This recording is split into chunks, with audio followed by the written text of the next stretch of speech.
Hi everybody, welcome back to the Moose. We're going to try something new here today with these lessons, and I wanted to explain a little bit about tablature and also the musical notation that is accompanied with my lessons and lessons here on the Moose.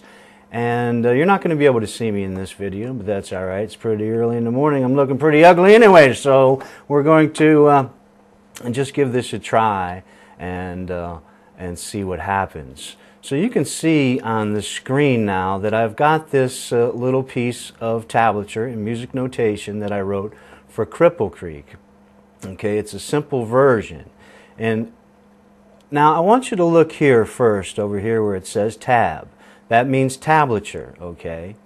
And the first thing I'd like to explain about this tablature is you'll see the lines here separating the 5 lines that we have shown, okay? So between these lines is called a measure, okay? And these measures are also numbered, and if you look up under the arrow, this would be measure 1, okay? And if we look over here at measure 2, here's a line, and we go over to the next line, and again, the distance between these two lines is our measure, and all of the measures are numbered. You'll see there's 3, this would be measure 3 in here, and then you can see measure 4 in here, and so on. Okay, now in tablature, you'll see these 5 lines represented here, okay? Now these 5 lines represent the 5 strings on the banjo. Okay. Now let's look at the top line first. This top line is representing the first string on the banjo. The second line is representing the second string. Third line is representing the third string, and so on. The fourth line, the fourth string, and the bottom line is representing the 5th string. Okay. Now you'll see these little circles as well and numbers within the measures. Okay. Now when you see a circle on top of the line, that means that you're playing the string open. You're not doing any fretting. You're just hitting an open string. And if we come up here now and look at the second measure in the tablature, you'll see the 4 over the 3rd line. Okay, so that represents the 4th fret on the 3rd string. So you would be hitting the 4th fret at the 3rd string. And then the second note within this measure is an open note on the 2nd string, and so on. This would be an open note on the 5th string, open note on the 1st string. Again, we're fretting at the 4th fret here on the 3rd string. Again, open 2nd, open 5th, and open 1st within that measure. Now, let's look at the top notation here. Again, going back to previous lessons, I explained the time values of the whole note, the half note, the quarter note, and the 8th note. And these notes are here along with the tablature to help you in the timings involved with the tablature, okay? And again, we're dealing with 4/4 time. And if you go over here, you'll see the 4 over the 4. Again, this is stuff we already went over. And let's look at the first measure now in standard notation. And it's starting out, this is what the whole note looks like, if you remember, that whole piece of pie that we went over. That is what the whole note looks like. And in this first measure, we're playing 3 whole notes stacked on top of each other.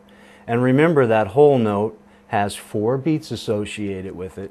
So we're hitting these 3 notes, and you can also see that they're lined up with the tablature as well.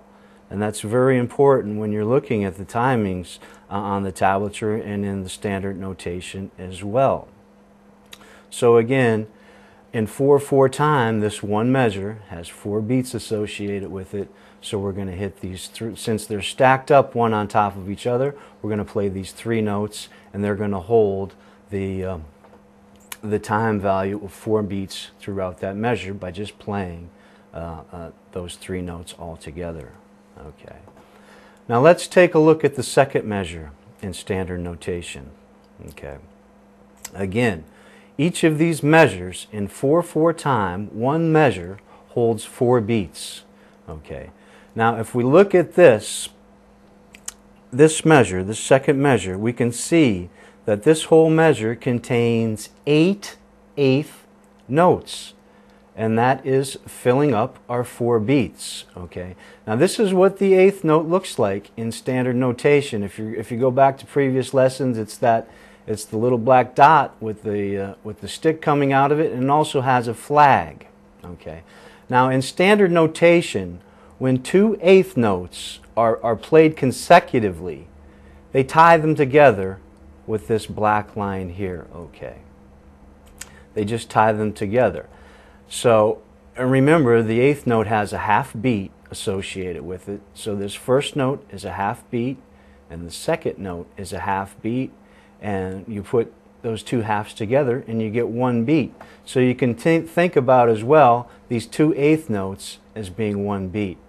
So if we look again at the second measure, we have 1 beat here with these 2 eighth notes.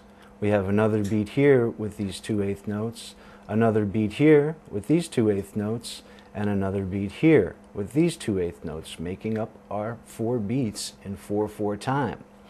Now later on down the road, I'm going to be explaining about more about notation and the lines on the staff, but for right now, all we're concerned about is the timing associated with these notes, the whole note, the half note, the quarter note, and the eighth note.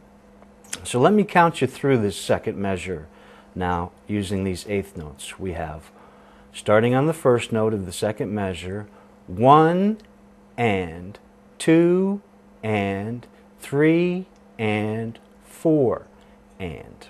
Okay. Now let's take a look at the third measure. Okay. Our first 4 notes are eighth notes. Okay. Again, the first 2 are tied together. Remember, when in consecutive, they're tied together. We have 1 and 2 and. Now, if we look at the next note within this third measure, we'll see a quarter note. And you'll remember this is what the quarter note looks like. It's that little black dot with the stem coming out, and we don't have any flag. Okay. And also the last note or notes is another quarter notes. Again, these notes are just stacked up, and you can see what it looks like in musical notation when the 2 notes are played together. They're just stacked on top of each other. And again, if you come down, you can see what the notes are in tablature. So counting out this third measure now, we have this.